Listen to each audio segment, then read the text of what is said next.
পিছফালৰ পৰা যুৱতীৰ গোপন অংগত হাত দিলে 60 বছৰীয়া দিলীপ কলিতাই।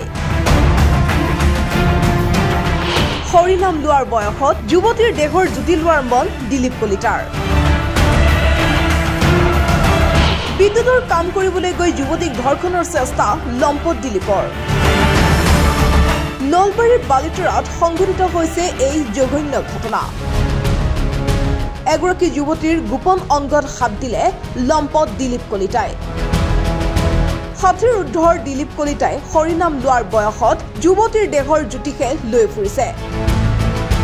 অভিযোগ অনুসৰি দিলীপ কলিতা নামৰ 60ৰ ঊৰ্ধৰ লোকজনে যুৱতীগৰাকীৰ ঘৰত বিদ্যুতৰ কাম কৰিবলৈ গৈছিল আৰু যুৱতীগৰাকীৰ পৰিয়ালৰ লোকসকলে অন্য কামত ব্যস্ত হৈ থকাৰ সুযোগ গ্ৰহণ কৰি পিছফালৰ পৰা যুৱতীগৰাকীৰ গোপন অংগত হাত দিয়াৰ অভিযোগ উত্থাপন হৈছে।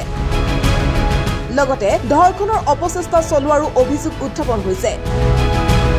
ইতিমধ্যে এই ঘটনা সন্দৰ্ভত ধমধমা আৰক্ষী চকীত দিলীপ কলিতাৰ বিৰুদ্ধে যুৱতীগৰাকীয়ে দাখিল কৰিছে এজাহাৰ।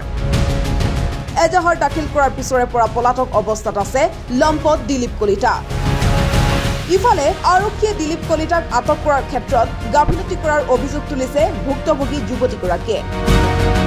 উল্লেখ্য যে দিলীপ কলিতা এগৰাকী অৱসৰপ্ৰাপ্ত সেনা জোৱান। সিদিনা আমাৰ কাষৰে দীপক কলিতা নামৰ 70 বছৰীয়া এজন বৃদ্ধই মোৰ ঘৰত লাইটৰ কাম কৰাৰ সুযোগ লৈ আমাৰ ঘৰত আহে আৰু সেই সময়ত আমাৰ ঘৰৰ গোটেইকেইজন আছিল। মা আছিল পাকঘৰত আৰু দেউতা ইটো কাম কৰি আছিল।